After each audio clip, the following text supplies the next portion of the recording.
नमस्कार friends, my self Jinesh मिस्त्री।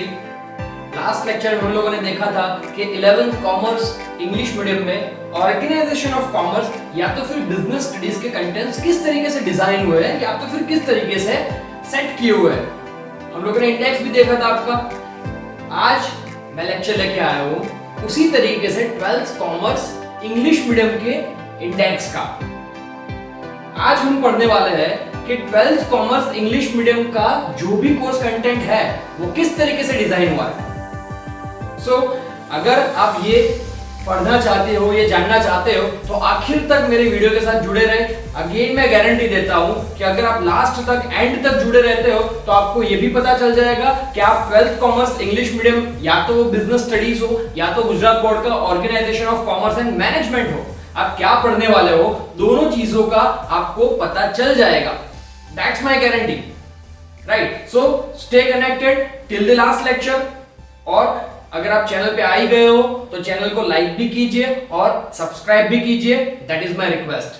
सो हम लोगों ने लास्ट लेक्चर में देखा था कि तुम्हारे कोर्स में 12th commerce CBSE, Gujarat board या तो फिर अदर स्टेट्स बोर्ड्स की बात करूं मैं, तो आपके ये बोर्ड्स में बिजनेस स्टडीज या तो फिर मैनेजमेंट का जो सब्जेक्ट है, राइट, उसको हम लोगों ने 3 वर्ड्स में डिवाइड किया था और उस 3 वर्ड्स को हम लोगों ने 2 पार्ट्स में डिवाइड किया था। सबसे पहला पार्ट क्या था? सबसे पहला पार्ट था हमारा 11th का, और 11th के बाद क्या था? 12th का। तो मैंने आपको समझाया था लास्ट लेक्चर में कि 11th में आप क्या पढ़ने वाले हो। 11th में आपके 2 वर्ड्स आते हैं। सबसे पहला वर्ड है ऑर्गेनाइजेशन और दूसरा वर्ड है कॉमर्स, राइट। और 12th में मैंने बताया था कि आप पूरे का पूरा मैनेजमेंट जो वर्ड है वो आप किस में पढ़ने वाले हो?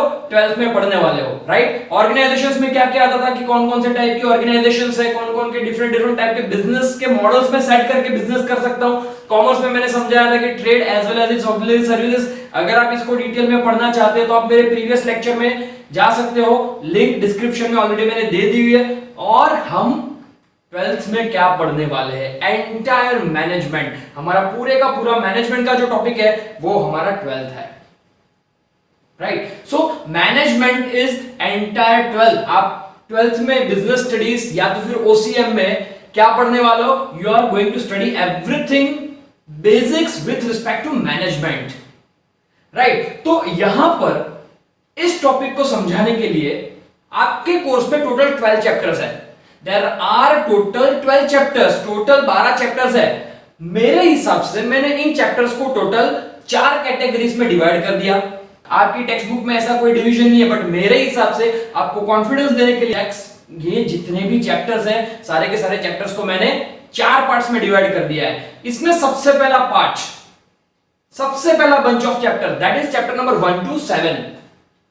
Chapter number 1 to 7। बट इसको समझने से पहले हम मैनेजमेंट वर्ड को समझ लेते हैं तो ये बंच समझना बहुत ही आसान हो जाएगा। इस बंच को समझने से पहले हम लोग समझ लेते हैं कि what is meant by management. मैंने लास्ट लेक्चर में भी बताया था, मैनेजमेंट का सिंपल मतलब होता है art of getting things done through others. आप खुद का काम दूसरों के पास किस तरीके से करवा सकते हो, उसको बोलते हैं मैनेजमेंट, राइट। तो सबसे पहला चैप्टर है आपका, सबसे पहला चैप्टर है मैनेजमेंट के रिलेटेड। बट 2 चीजें याद रखना, मैनेजमेंट में 2 चीजें होती है। एक होता है फंक्शंस ऑफ मैनेजमेंट और दूसरा होता है functional areas of management. Again, functions of management और दूसरा होता है फंक्शनल एरियाज ऑफ मैनेजमेंट। पहला होता है फंक्शंस ऑफ मैनेजमेंट, दूसरा होता है फंक्शनल एरियाज ऑफ मैनेजमेंट। ज्यादातर स्टूडेंट्स इन दोनों वर्ड्स के बीच में कंफ्यूज हो जाते हैं, बट हम नहीं होंगे क्योंकि मैं समझा रहा हूं। फंक्शंस ऑफ मैनेजमेंट का मतलब क्या होता है? फंक्शंस ऑफ मैनेजमेंट का मतलब होता है कि अगर मुझे मैनेजमेंट करना है तो मुझे कौन कौन सी चीजें करनी रहेगी। अगर मैं मैनेजमेंट करता हूं तो मैनेजमेंट के अंदर मुझे कौन कौन से कामकाज करने रहेंगे, कौन कौन सी एक्टिविटीज करनी रहेगी, कौन कौन से फंक्शंस परफॉर्म करने रहेंगे। That is considered as the functions of management. So आपका जो चैप्टर नंबर 1 to 7 का जो बंच है, according to me that is completely about functions of management. Yes, of course basics तो है ही, बाद में डिस्कस करते हैं उसको, बट ये किसके बेस्ड है? फंक्शंस ऑफ मैनेजमेंट के बेस है। आगे पढ़ेंगे तब डिटेल में समझ में आ जाएगा। और दूसरी चीज होती है फंक्शनल एरियाज ऑफ मैनेजमेंट, मतलब कि मैं कौन कौन से एरियाज में कौन कौन सी चीजों के लिए मैं मैनेजमेंट कर सकता हूं। That is considered as the functional areas of management। मतलब के functions का मतलब होता है एक्टिविटीज या तो कंपोनेंट्स के, अगर मुझे मैनेजमेंट करना है तो मुझे कौन कौन सी एक्टिविटीज करनी रहेगी। और फंक्शनल एरियाज का मतलब होता है कि मैं कौन कौन से एरियाज में कौन कौन सी एक्टिविटीज के लिए मैनेजमेंट कर सकता हूं। डिटेल बाद में समझाता हूं, सबसे पहले जाते हैं फंक्शंस ऑफ मैनेजमेंट। तो इसको लेकर हमारा सबसे पहला चैप्टर है nature and significance of management. क्या है? Nature and significance of management. पूरे का पूरा तुम्हारा 12th ओसी बिजनेस स्टडीज मैनेजमेंट के ऊपर डिपेंडेंट है। तो सबसे पहले ये तो समझना पड़ेगा ना कि मैनेजमेंट का मतलब क्या है, मैनेजमेंट के कैरेक्टरिस्टिक्स क्या है, मैनेजमेंट का नेचर क्या है, मैनेजमेंट क्यों इंपॉर्टेंट है, मैनेजमेंट में कितने लेवल्स होते हैं, और मैनेजमेंट में कौन कौन से फंक्शंस है और कौन कौन से फंक्शनल एरियाज है। ये सारी की सारी चीजें आपके चैप्टर नंबर 1 में डिटेल में डिस्क्राइब की है, बट हम ज्यादा डेप्थ में नहीं जाते। सबसे पहले एक क्रोनोलॉजी समझो आप। कोई भी बिजनेस होता है, कोई ना कोई बिजनेस ऑब्जेक्टिव को लेकर एस्टैब्लिश होता है और पूरी लाइफ टाइम वो ऑब्जेक्टिव को अचीव करने के लिए वो बिजनेस निकाल लेता है। उस बिजनेस की पूरी लाइफ जाती है उस ऑब्जेक्टिव को अचीव करने के लिए। ऑब्जेक्टिव यहां पर प्रॉफिट मेकिंग का नहीं। ऑफ कोर्स कोई भी बिजनेस होता है, कोई भी बिजनेस ऑर्गेनाइजेशन एस्टैब्लिश होती है, उसका मेन मोटिव तो प्रॉफिट ही होता है। बट यहां पे ऑब्जेक्टिव का मतलब क्या होगा? यहां पर ऑब्जेक्टिव का मतलब होगा कि अगर आप प्रॉफिट अचीव करना चाहते हो, अगेन ऑब्जेक्टिव का मतलब यहां पर क्या होगा कि अगर आप कंपनी को एस्टैब्लिश करके, किसी भी फॉर्म ऑफ बिजनेस को एस्टैब्लिश करके प्रॉफिट अचीव करना चाहते हो, तो उस प्रॉफिट को अचीव करने के लिए आप कौन सा बिजनेस करोगे, कौन सी चीज मैन्युफैक्चर करोगे, कौन सी चीज सेल करोगे, कौन सी सर्विसेज प्रोवाइड करोगे। तो आप जिस किसी भी चीज को मैन्युफैक्चर करोगे, प्रोड्यूस करोगे, या तो जो कोई भी सर्विसेज को आप प्रोवाइड करोगे, उसको बोलते हैं ऑब्जेक्टिव। और उस ऑब्जेक्टिव को इंप्लीमेंट करके प्रॉफिट का मोटिव अचीव किया जाता है। तो कौन से ऑब्जेक्टिव को अचीव करने के लिए ऑर्गेनाइजेशन एस्टैब्लिश हुई होती है, वो सबसे पहले डिसाइड होता है। और सबसे पहले ये डिसाइड होने के बाद डिसाइड होता है कि आप उस ऑब्जेक्टिव को किस तरीके से अचीव करोगे। How will you achieve that objective, what to do to achieve that objective, how that activity should be done, when that activity should be done, why that activity should be done, when that activity should be done। मतलब कि WH और HOW के जितने भी questions हैं, आप अपने आप को पूछोगे कि अगर मुझे प्रॉफिट का मोटिव अचीव करना है, अगर मुझे प्रॉफिट मेकिंग का है, तो फिर मेरे बिजनेस का जो भी मोटिव है, जो भी ऑब्जेक्टिव है, जो भी गोल है, अगर मुझे वो अचीव करना है तो मुझे क्या क्या करना रहेगा, मैं उस एक्टिविटीज को किस तरीके से करूंगा, कब करूंगा, किसके पास करवाऊंगा, हर एक चीज आप डिसाइड करनी होगी। दैट मींस WH और HOW वाले सारे के सारे क्वेश्चंस आप अपने आप को, अपनी टीम को, अपने मैनेजमेंट को पूछोगे, ब्रेनस्टॉर्मिंग होगा, और उसके बाद निकल के जो आएगा उसको क्या बोलेंगे? Planning. That is known as planning. उसको क्या बोलते हैं? That is known as planning. Planning is a function of choice. आपके पास बहुत सारे ऑप्शन होते हैं। आपको कोई भी ऑब्जेक्टिव अचीव करना होता है तो आपके पास बहुत सारे अलग अलग फंक्शंस, अलग अलग ऑप्शंस हो सकते हैं। जैसे कि मान लो कि आपका ऑब्जेक्टिव है आपको जल से करना है, राइट? तो जल से आप बहुत अलग अलग तरीके से कर सकते हो। तो आपके पास बहुत सारे ऑप्शंस हैं, बट आप हर एक ऑप्शन को एक साथ इंप्लीमेंट नहीं कर पाओगे। आपको क्या करना पड़ेगा? बेस्ट ऑप्शन को चूज करना पड़ेगा, and that is your planning. अगर मुझे एजुकेशन फील्ड में कुछ करना है, फॉर एग्जांपल मुझे एजुकेशन फील्ड में कुछ करना है, दैट इज माय ऑब्जेक्टिव, तो मेरे पास बहुत सारे ऑप्शंस है। मेरे पास ऑप्शंस है मैं पर्सनल ट्यूशंस लूं, मेरे पास ऑप्शन में ग्रुप ट्यूशन लूं, मेरे पास ऑप्शन में मैं किसी के क्लासेस पर जाकर पढ़ाऊं, मेरे पास ऑप्शन में मैं खुद के क्लासेस एस्टैब्लिश करूं, मेरे पास ऑप्शन में मैं स्कूल चलाऊं, मेरे पास ऑप्शन में मैं कॉलेज एस्टैब्लिश करूं, मेरे पास ऑप्शन में मैं ऑनलाइन लेक्चर्स लूं, मेरे पास ऑप्शन है मैं एनजीओ में जाकर पढ़ाऊं। बहुत सारी चीजें मैं कर सकता हूं, बट क्या सारी की सारी चीजें मैं एक साथ कर पाऊंगा? नहीं। मुझे क्या करना पड़ेगा? मुझे हर एक ऑप्शन को इवैल्यूएट करना पड़ेगा, और सारे के सारे ऑप्शंस में से मेरे लिए जो बेस्ट होगा मैं उसको चूज करूंगा, and that is known as planning. Planning is a function of choice. और अगर मान लो कि मैंने एस्टैब्लिश किया, मैंने डिसाइड किया कि मैं स्कूल एस्टैब्लिश करूंगा, आई डिसाइडेड कि I will establish my own school, तो मेरी स्कूल का स्ट्रक्चर क्या होगा? कंस्ट्रक्शन की बात नहीं हो रही है, बिल्डिंग की बात नहीं हो रही है, यहां पर स्कूल के ऑर्गेनाइजेशनल स्ट्रक्चर की बात हो रही है। मतलब कि स्कूल में टॉप लेवल पे ट्रस्ट में कौन होगा, ट्रस्ट के अंदर ट्रस्टी जो होंगे उनकी क्वालिफिकेशन क्या होगी, उसके बाद किसकी डेजिग्नेशन आएगा, किसका डेजिग्नेशन आएगा, प्रिंसिपल। तो प्रिंसिपल की क्वालिफिकेशन एक्सपीरियंस क्या होना चाहिए, उनकी एबिलिटी क्या होनी चाहिए, कितने प्रिंसिपल्स होंगे, आप कौन कौन से लेवल पे पढ़ाओगे। मतलब कि सबसे पहले ट्रस्ट एस्टैब्लिश होगा, ट्रस्ट के बाद डिसाइड होगा कि वो ट्रस्ट कौन कौन सी एजुकेशनल सर्विसेज को प्रोवाइड करना चाहता है। मान लो कि ट्रस्ट ने डिसाइड किया हम प्री प्राइमरी, प्राइमरी, सेकेंडरी और हायर सेकेंडरी चारों के चारों सेगमेंट में हम हमारी सर्विसेज देना चाहते हैं, तो ये चार अलग अलग डिवीजन हो गए। चारों के चारों डिविजन्स में प्रिंसिपल्स आपको अपॉइंट करने होंगे। तो चारों के चारों डिविजन्स में आप प्रिंसिपल अपॉइंट करोगे तो हर एक की क्वालिफिकेशन थोड़ी ना सेम होनी चाहिए। प्री प्राइमरी के प्रिंसिपल की क्वालिफिकेशन और हायर सेकेंडरी के प्रिंसिपल की क्वालिफिकेशन अलग अलग हो सकती है, एक्सपीरियंस रिक्वायरमेंट अलग अलग हो सकती है, बट आप डिसाइड करोगे वो by remaining in the law, आप डिसाइड करोगे। उसके बाद आपको कौन से सेक्शन में कितने क्लासेस एस्टैब्लिश करने हैं, हर एक क्लासेस में टीचर रहेंगे, टीचर्स की क्वालिफिकेशन क्या रहेगी, कितने सब्जेक्ट्स पढ़ाने वाले हो, सब्जेक्ट टीचर्स कितने चाहिए। इसके अलावा भी स्कूल में बहुत सारे काम होते हैं, एडमिनिस्ट्रेशन वर्क होता है, अकाउंटिंग वर्क होता है, प्यून का काम होता है, क्लरिकल वर्क होता है, बहुत सारी अलग अलग एक्टिविटीज होती है। आप हर एक चीज को एक प्लेन पेपर के ऊपर नोट करने बैठोगे, हर एक चीज को आप नोट करोगे। नोट डाउन करने के बाद क्या होगा, आपके सामने एक चार्ट बनेगा और उस चार्ट में आपको पता चलेगा कि कौन किसको आंसरेबल है, कौन किसको रिस्पॉन्सिबल है, कौन ऑर्डर्स देगा, कौन उस ऑर्डर्स को फॉलो करेगा, और उस ऑर्डर्स को फॉलो करने के बाद कौन किसको अकाउंटेबल है, कौन किसको रिपोर्ट देगा।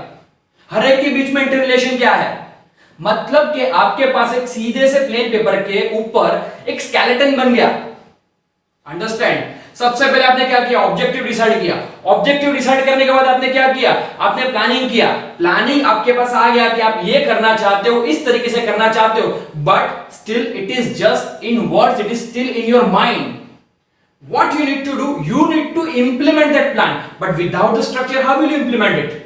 So you need to create one organizational structure. Right? You need to create a structure, and that structure is known as the organizational structure, and the process is known as the organizing. इस process को organising बोलते हैं। Organising हो गया, decide हो गया कि कितने लेवल्स होंगे, कितने लेवल्स के ऊपर कितने एम्प्लॉइज होंगे, हर एक की क्वालिफिकेशन क्या होगी, रिस्पॉन्सिबिलिटी क्या होगी, हर एक की ऑथोरिटी क्या होगी, हर एक के बीच में इंटर रिलेशन किस तरीके से होगा। आपने हर कुछ डिसाइड कर दिया, but it is still a skeleton. सबसे पहले आपने डिसाइड किया ऑब्जेक्टिव, ऑब्जेक्टिव के बाद आपके दिमाग में कुछ आया, planning. So planning is the brain child, planning is the brain child of management, it is the brain of management. Brain में आपके प्लानिंग आया, बट उस प्लानिंग को एग्जीक्यूट करने के लिए आपने क्या किया, आपने एक स्ट्रक्चर बनाया, एक स्केलेटन बनाया। उस स्केलेटन को क्या बोलते हैं, organising. That means planning is the brain, organising is the skeleton. But क्या सिर्फ स्केलेटन काम कर सकता है? नहीं कर सकता। अगर भूत है तो बात अलग है, बट यहां भूत की बात नहीं कर रहे, यहां पर हम बात कर रहे हैं कंपनी की, बिजनेस की। तो हमने एक स्ट्रक्चर एस्टैब्लिश किया, बट उस स्ट्रक्चर को अभी भी हम लोगों ने सिर्फ और सिर्फ एक प्लेन पेपर के ऊपर ही रखा है। हमको उस स्ट्रक्चर को एग्जीक्यूट तो करना पड़ेगा ना। एग्जीक्यूट करने के लिए हम लोग क्या करेंगे, हमको क्या चाहिए एग्जीक्यूट करने के लिए? हमने डिसाइड तो कर लिया कि इतने लोग होंगे, इतनी क्वालिफिकेशन के, इतनी एक्सपीरियंस वाले, बट अभी तक हमने किसी को अपॉइंट नहीं किया। हम क्या करेंगे, हम रिक्रूटमेंट करेंगे, हम एडवर्टीजमेंट देंगे। We will invite the people to apply for the job, कि आओ भाई मेरी कंपनी में इतने लोगों की वैकेंसी है, इतनी क्वालिफिकेशन वाले, इतने एक्सपीरियंस वाले लोगों की वैकेंसी है। आ भाई अगर तू क्वालिफाइड है तो तू मेरी कंपनी में अप्लाई कर, I will give you the job if you are appropriate candidate. That means recruitment होगी, रिक्रूटमेंट होगी। मान लो कि आपकी कंपनी में 50 लोगों की जरूरत है, आपको 500 एप्लीकेशंस भी मिल सकती है, बट क्या आप 500 के 500 को रख पाओगे? Definitely no. 10 साल पहले एसबीआई में रिक्रूटमेंट हुई थी, सिर्फ 20,000 लोगों की जरूरत थी। कितने लोगों ने अप्लाई किया था पता है आपको? Approximately 22 lakhs। गुजरात में 9,000 लोगों की जरूरत थी हवलदार के बतौर, but more than 9 lakhs people applied. UP में सिर्फ और सिर्फ 50 to 55 प्यून्स की जरूरत थी। 75,000 प्लस पीपल अप्लाइड। मतलब कि अगर कंपनी में आपको कुछ रिक्वायरमेंट है, आप रिक्रूटमेंट कर रहे हो, तो चांसेस है कि आपको एक्सेसिव एप्लीकेशन मिले। बट क्या आप हर एक को अपॉइंट कर पाओगे? Definitely no. What you need to do, you need to do selection. Selection भी कर लिया, चलो, बट क्या बंदा आपकी कंपनी से वाकिफ है? आपके कंपनी के रूल्स, रेगुलेशंस, पॉलिसी से वाकिफ है? डेफिनेटली नहीं ही होगा। मान लो कि वो बंदा 20 साल आगे वोडाफोन में जॉब करके आया है और आपकी कंपनी एयरटेल की सर्विस प्रोवाइड करती है, तो डेफिनेटली भले ही वो सेम सेक्टर में है, बट दोनों कंपनी अलग है, दोनों कंपनी की पॉलिसीज अलग अलग है। तो अलग अलग पॉलिसी की वजह से उसको फिर से ट्रेनिंग लेनी पड़ेगी, राइट? स्किल्स तो शायद उसमें होगी, बट पॉलिसी का नॉलेज नहीं होगा। तो पॉलिसी का नॉलेज लेने के लिए भी उसको ट्रेनिंग करनी पड़ेगी। सो ऑब्जेक्टिव आइडेंटिफाई हो गया। ऑब्जेक्टिव आइडेंटिफाई हो जाने के बाद ब्रेन चाइल्ड आया, प्लानिंग हुआ। प्लानिंग हो जाने के बाद क्या हुआ? एक स्केलेटन बना। Skeleton means organising. स्केलेटन बना, बट अभी उस स्केलेटन को हमको फुलफिल तो करना पड़ेगा ना। उसको हाथ पांव तो देने पड़ेगा ना, उसको लिम्स तो देने पड़ेगा ना। तो लिम्स, हाथ पांव, मतलब मसल्स कौन देता है? उसको मसल्स देता है कंपनी का staff. That is known as a staffing. ये जितना भी मैं बोल गया, रिक्रूटमेंट, सिलेक्शन, ट्रेनिंग और डेवलपमेंट, इसको बोलते हैं स्टाफिंग। तो ऑब्जेक्टिव डिसाइड होने के बाद प्लानिंग होगा, प्लानिंग हो जाने के बाद ऑर्गेनाइजिंग होगा, और ऑर्गेनाइजिंग हो जाने के बाद स्टाफिंग होगा। Limbs, that means staff is a limb, organizing is the skeleton and planning is the brain, right? So staff को आपने अपॉइंट कर दिया, बट आपको कॉन्स्टेंटली अपने स्टाफ को कुछ ना कुछ कम्युनिकेट करना रहेगा। उसको गाइड करते रहना पड़ेगा कि भाई तुझे इस तरीके से काम करना है, ये तेरा ऑब्जेक्टिव है, ये हमारी कंपनी की पॉलिसी है, ये आपको करना है, ये आपको नहीं करना है। You will constantly keep on communicating. उसको आपको लीडरशिप प्रोवाइड करनी रहेगी। उसको लीडरशिप प्रोवाइड करते करते आपको उसको मोटिवेट भी करना रहेगा। तो ये लीडरशिप, मोटिवेशन, कम्युनिकेशन, और हर एक चीज के साथ साथ आपको उसको सुपरवाइज भी करते रहना पड़ेगा कि आपने उसको जिस तरीके से गाइडेंस दिया है, क्या वो बंदा उस तरीके से काम कर रहा है। अगर काम कर रहा है तो बहुत अच्छी बात है, बट अगर काम नहीं कर रहा तो दैट्स अ सीरियस मैटर। सो ये गाइडेंस देना, कम्युनिकेशन करना, सुपरवाइज करना, लीडरशिप प्रोवाइड करना, मोटिवेट करना, ये किसके बाद होता है? स्टाफिंग हो जाने के बाद होता है। और ये चारों की चारों चीजों को कंक्लूडिवली क्या बोलते हैं? चारों की चारों चीजों को कंक्लूडिवली बोलते हैं directing. And directing is the soul of the organisation. Directing आत्मा है। अगर मान लो कि कंपनी में कम्युनिकेशन ही नहीं है, खत्म, कुछ नहीं होगा कंपनी में। ऑर्गेनाइजेशन में कम्युनिकेशन ही नहीं है तो कुछ नहीं होगा, सुपरविजन ही नहीं होता, सब अपने हिसाब से काम करेंगे। That's none of use. So directing is the soul. तो अगर ये मैं चार चीजें देखूं तो इसके हिसाब से मैं बोल सकता हूं कि management is the structure like a human body. Management के जो फंक्शंस है वो ह्यूमन बॉडी के जैसे ही काम करते हैं। मतलब कि management is like a body of human. दूसरी एक बात यहां से निकल कर आती है, देखो हर एक चीज वन बाय वन होती है। That means management is a process. Management को प्रोसेस भी बोल सकते हैं। So management is a process also. और हमने जो भी प्लानिंग किया, हमको कॉन्स्टेंटली ऑब्जर्व करते रहना पड़ेगा कि क्या उस प्लानिंग के हिसाब से हमने जो भी डायरेक्टिंग दिया, हमको कॉन्स्टेंटली ऑब्जर्व करते रहना पड़ेगा क्या उस डायरेक्टिंग के हिसाब से काम कंपनी में होता है या नहीं होता है। अगर काम कंपनी में प्लानिंग के हिसाब से होता है, दैट्स ऑसम। बट अगर कंपनी में काम प्लानिंग के हिसाब से नहीं होता, that's a serious matter. You need to look into this matter. और हमको ऑब्जर्व करना पड़ेगा कि हम लोगों ने जो प्लानिंग किया है, हम लोगों ने जो स्टैंडर्ड डिसाइड किए, क्या उस हिसाब से काम होता है या नहीं होता है। अगर उस हिसाब से काम नहीं होता है तो हमको रीजंस फाइंड आउट करने पड़ेंगे कि भाई क्यों हमारे प्लानिंग के हिसाब से, क्यों हमारे स्टैंडर्ड्स के हिसाब से काम नहीं हो रहा। We need to find out that. And जो भी हर्डल्स आ रहे हैं बीच में, जो भी डेविएशंस आ रहे हैं बीच में, हमको उस डेविएशंस को, हमको उस हर्डल्स को रिमूव करना पड़ेगा। और इस पूरी की पूरी प्रोसेस को क्या बोलते हैं? Controlling. This process is known as the controlling. So this is the first bunch of chapters, right. पर सर सेकंड चैप्टर तो रह गया, प्रिंसिपल्स ऑफ मैनेजमेंट की तो बात ही नहीं की। तो प्रिंसिपल्स ऑफ मैनेजमेंट क्या है? बहुत सारे अलग अलग कंपनियां हैं, सालों से कंपनियां चलती आ रही है। There are hundreds, thousands, millions of organizations, and in that millions of managers, millions of directors have came and gone. उनको अपनी लाइफ टाइम में बहुत अलग अलग तरीके के एक्सपीरियंसेस होते रहते हैं। उनको अपनी लाइफ टाइम में बहुत अलग अलग तरीके के एक्सपीरियंस होते रहते हैं, और उन एक्सपीरियंसेस का कंक्लूजन निकाल के उन लोगों ने अपनी ऑर्गेनाइजेशन में कुछ ना कुछ रूल्स एंड रेगुलेशंस बनाए, कुछ ना कुछ गाइडिंग प्रिंसिपल्स बनाए हैं। इनको बोलते हैं प्रिंसिपल्स ऑफ मैनेजमेंट। यहां पर आपको तीन लोगों के, तीन मैनेजमेंट गुरुज के प्रिंसिपल्स ऑफ मैनेजमेंट पढ़ने हैं।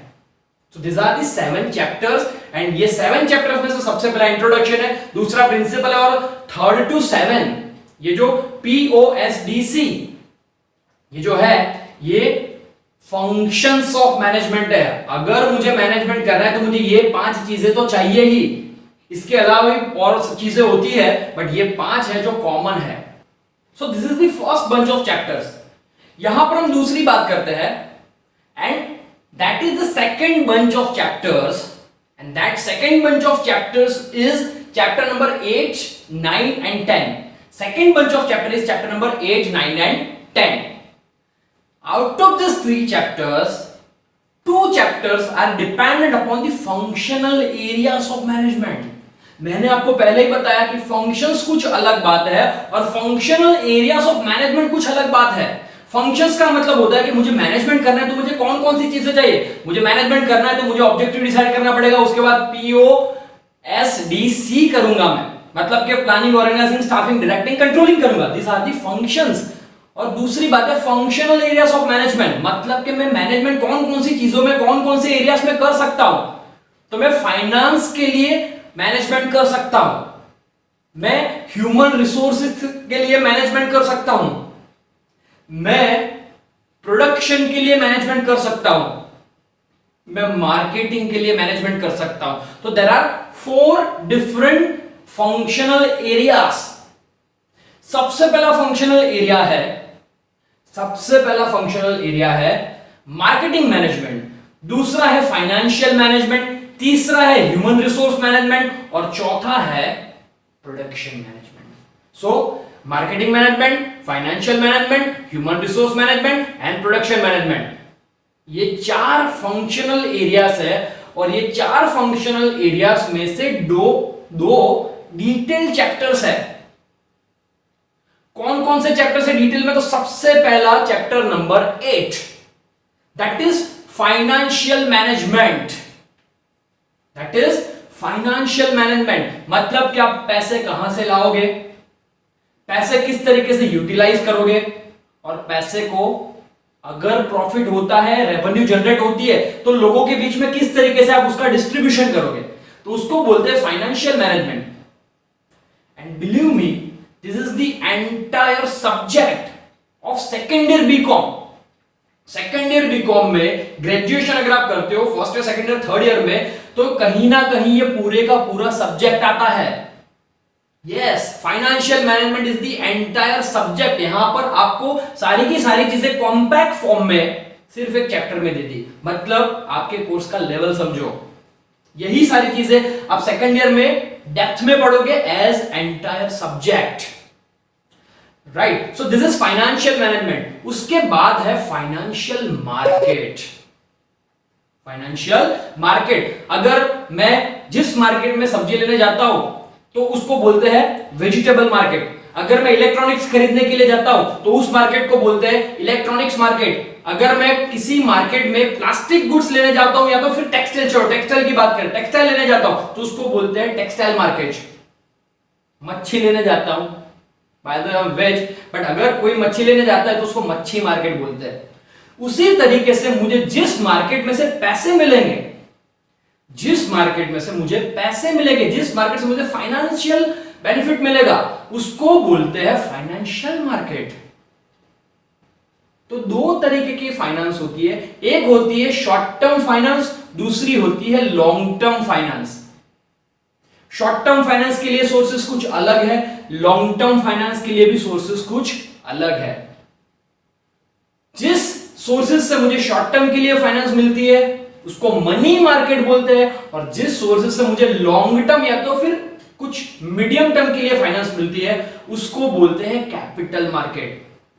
ये दोनों चीजें इस चैप्टर के अंदर बहुत अच्छी तरीके से एक्सप्लेन की है, एंड बिलीव मी, अगर आप एमकॉम पढ़ते हो आगे जाकर, this is the entire subject. यहां पर आपको सिर्फ एक चैप्टर दिया है, वहां पर आपको पूरे का पूरा सब्जेक्ट आएगा। मास्टर ऑफ कॉमर्स में this is the entire subject. उसके बाद है chapter number 10 marketing management, right? And again this is the entire subject of MCom. अगर आप एमकॉम करते हो तो 350 से 400 पेज की बुक आती है मार्केटिंग मैनेजमेंट की। यहां पर ये सबसे बड़ा चैप्टर है बट सबसे इजी चैप्टर है। तो understand the level of your course. ये 3 चैप्टर्स थे, वो पीछे वाले जो पुराने कोर्स था उसके अंदर नहीं थे। पुराने कोर्स में ये 3 चैप्टर्स नहीं थे। ये 3 चैप्टर सबसे टेक्निकल चैप्टर्स है, सबसे ज्यादा प्रैक्टिकली इंप्लीमेंटेड चैप्टर है और सबसे मजेदार चैप्टर्स है, क्योंकि इसमें बहुत सारा प्रैक्टिकल नॉलेज हमको मिल सकता है। एंड स्पेशली मैंने आपको बता दिया कि ये जो 3 चैप्टर्स है, ये तीनों के तीनों चैप्टर्स पूरे के पूरे सब्जेक्ट से डेप्थ में, अगर आप सीए करते हो, सीएस करते हो, तो भी ये चीजें आपको डेप्थ में पढ़ने के लिए आएगी। सिक्योरिटीज मार्केट सीएस का कोर सब्जेक्ट है। Securities market is the core topic of CS, company secretaries. और यही चीज आपको यहां पर समझाई है। बेसिक्स है हालांकि, बट फिर भी understand the severity, understand the importance of the chapter and your course. So these are the 10 chapters.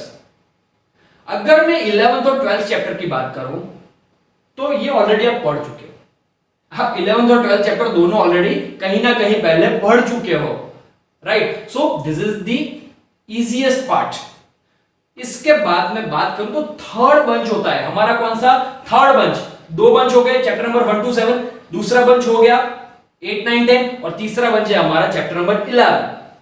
Chapter number 11 आप लोगों ने ऑलरेडी 10th में पढ़ लिया है, एसएस में, इकोनॉमिक्स के पार्ट में।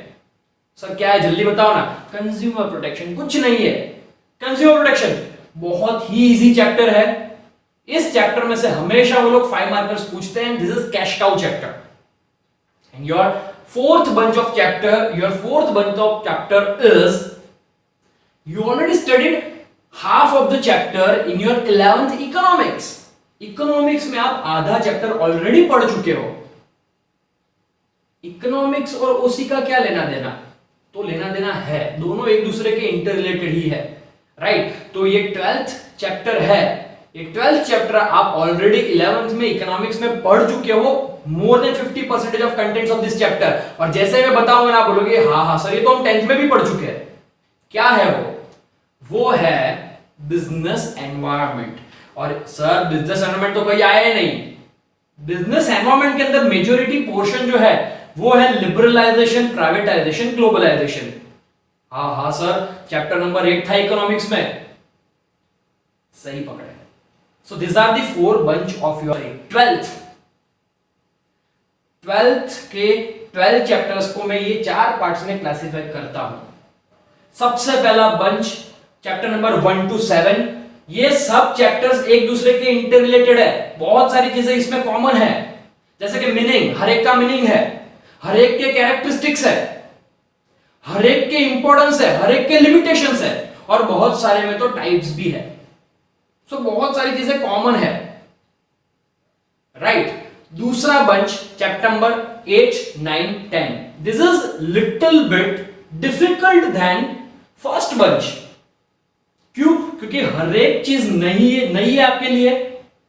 Everything is new for you. आप इनमें से कुछ भी पहले नहीं पढ़ चुके हो।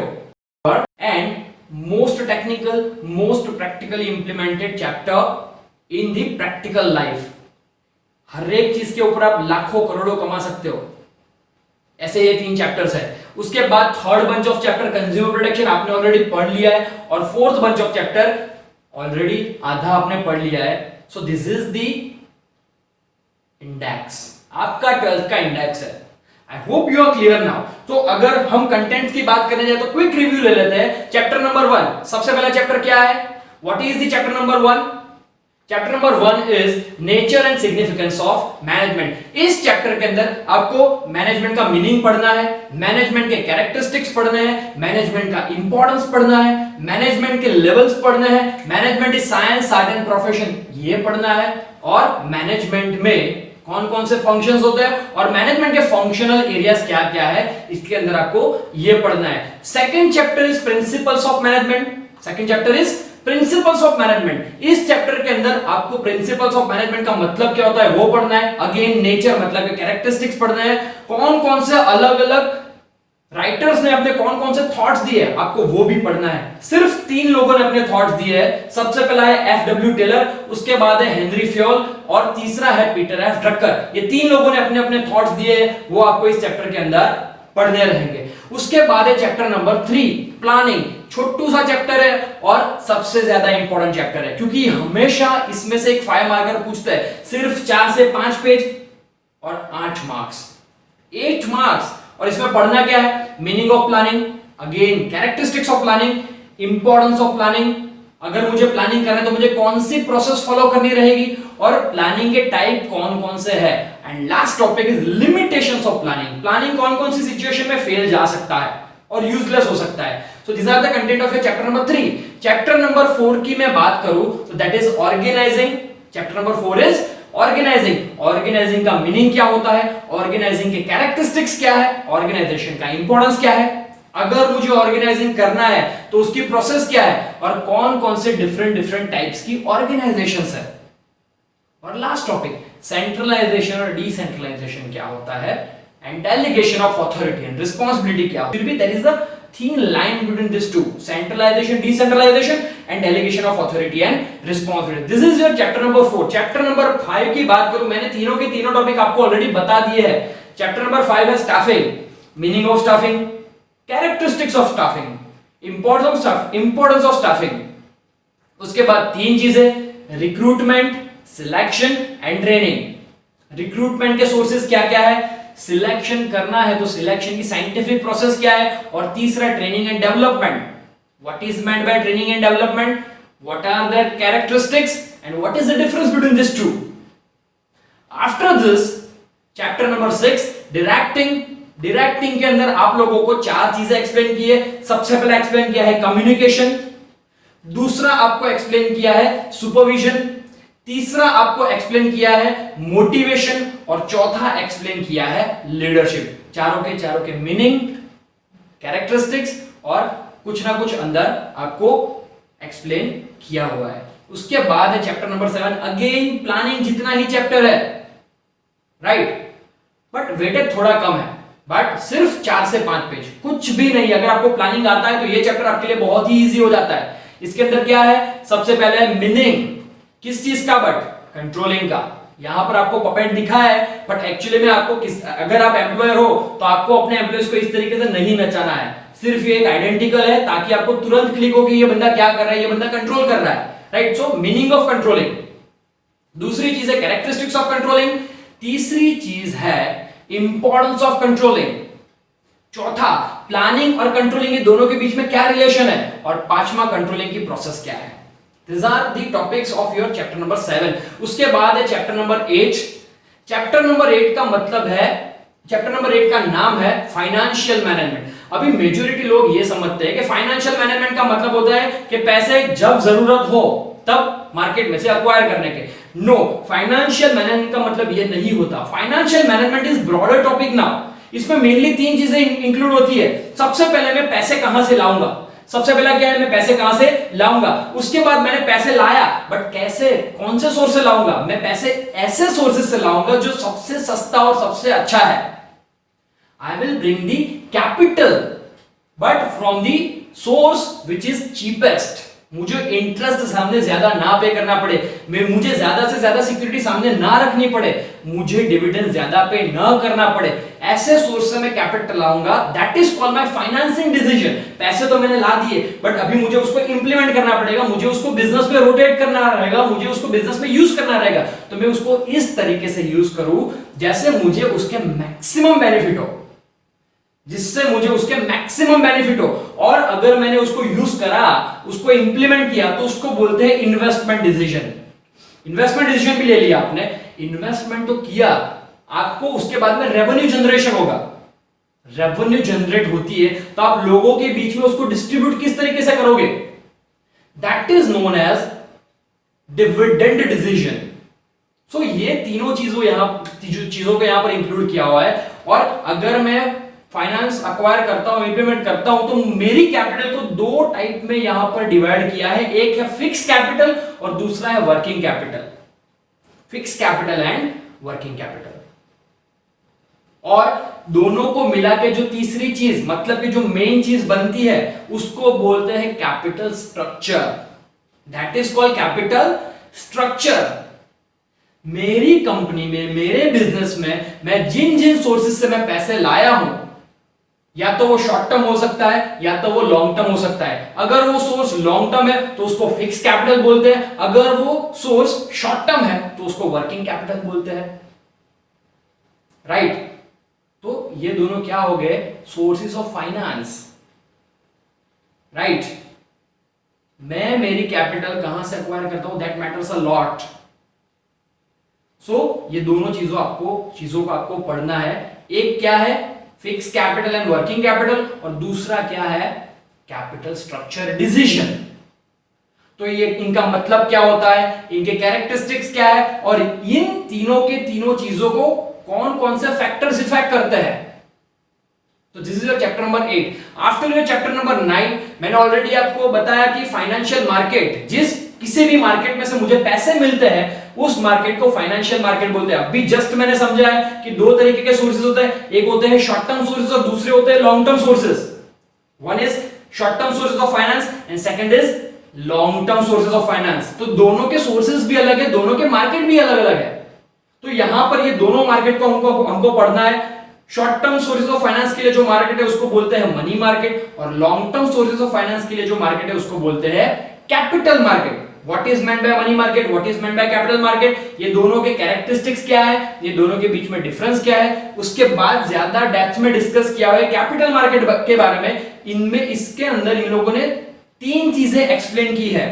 सबसे पहला एक्सप्लेन ज्यादा किया है stock market, that is secondary market. उसके बाद एक्सप्लेन किया है डिपॉजिटरी को, मतलब कि डिपॉजिटरी का मतलब क्या होता है, इंडिया में कौन कौन सी डिपॉजिटरीज है और उस डिपॉजिटरी के फंक्शंस क्या क्या होते हैं। और तीसरी चीज इन लोगों ने एक्सप्लेन किया securities and exchange board of India, SEBI. So this is the chapter number 9। उसके बाद है chapter number 10 marketing management. Marketing management में बहुत सारे कंटेंट्स है। मार्केटिंग का मतलब क्या होता है, मार्केटिंग की प्रोसेस क्या होती है, मार्केटिंग और सेलिंग के बीच में डिफरेंस क्या क्या है, और बहुत सारी चीजें जो मैं अभी डिस्कस करना नहीं चाहूंगा, ठीक है। उसके बाद है chapter number 11 consumer protection. Consumer का मतलब क्या होता है, what is meant by consumer as per the consumer protection act 1986, right. उसके बाद कंज्यूमर प्रोटेक्शन का मीनिंग क्या होता है, कंज्यूमर का एक्सप्लॉयटेशन किस किस तरीके से होता है, कंज्यूमर प्रोटेक्शन करना इंपॉर्टेंस क्यों है, अगर कंज्यूमर का एक्सप्लॉयटेशन होता है तो वो क्या क्या कर सकता है, कंज्यूमर प्रोटेक्शन एक्ट के हिसाब से कंज्यूमर के राइट्स क्या क्या है, कंज्यूमर की रिस्पॉन्सिबिलिटीज क्या क्या है, कंज्यूमर का अगर एक्सप्लॉयटेशन होता है तो वो कौन कौन सी कोर्ट में जाके फरियाद कर सकता है, कंप्लेन कर सकता है, अगर वो कंप्लेन करता है तो उसको क्या रेजोल्यूशन मिलेगा, क्या रेमेडी मिलेगी, और इनके अलावा कौन कौन सी एनजीओस का रोल इंपॉर्टेंट है और एनजीओस का रोल क्या है। That is your chapter number 11 consumer protection. After that your chapter number 12 last chapter of your course, that is business environment। अगर मैं बिजनेस करता हूं तो बहुत सारी चीजें जो मुझे बिजनेस के अंदर से और बिजनेस के बाहर दोनों जगह से मुझे इफेक्ट करती है। ये चीजें मुझे डायरेक्टली इफेक्ट भी कर सकती है और ये चीजें मुझे इनडायरेक्टली भी इफेक्ट कर सकती है। It may affect me directly, it may affect me indirectly. They may be external, they may be internal. तो बिजनेस को बहुत सारी चीजें इफेक्ट कर सकती है, और ये जितने भी चीजें इफेक्ट करती है बिजनेस को दो चीजें प्रोवाइड करेगी. एक प्रोवाइड करेगी अपॉर्चुनिटीज. फॉर एग्जांपल डीमोनेटाइजेशन आया तो पेटीएम के लिए अपॉर्चुनिटी हो गई. पेटीएम के लिए क्या हो गया? पेटीएम के लिए अपॉर्चुनिटी हो गई. But at the same time बहुत सारे ऐसे बिजनेसमैन थे जैसे कि बिल्डर्स के लिए वो एक थ्रेट हो गया, बिल्डर्स के लिए वो एक चैलेंज हो गया. तो किसी भी एक चेंजेस की वजह से दो इंपैक्ट हो सकते हैं. एक अपॉर्चुनिटी भी मिल सकती है और दूसरा अपॉर्चुनिटी भी मिल सकती है और दूसरा रिस्क भी क्रिएट हो सकता है. राइट? तो ये एक चीज है. दूसरी बात, इस चैप्टर के अंदर दो चीजें एक्सप्लेन की, कौन कौन से इंटरनल फैक्टर्स है जो बिजनेस को अंदर से इफेक्ट करते हैं और कौन कौन से एक्सटर्नल फैक्टर है जो बिजनेस को बाहर से इफेक्ट करते हैं. राइट? और उसके बाद लास्ट टॉपिक, जैसे मैंने समझाया, liberalisation, privatisation, globalisation, which you already studied in your 11th and 10th. So these are the 12 chapters. I tried to cover all the topics.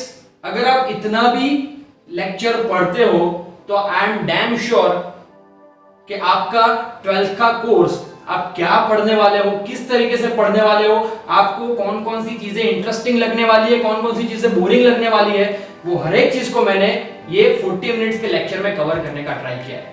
I hope your all the doubts are clear, and even if there are any doubt, I'm always there.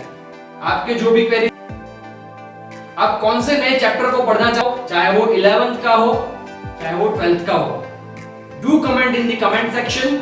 I will definitely try to come up with that lecture. Thank you and have a nice day, and don't forget to subscribe my channel and like the video.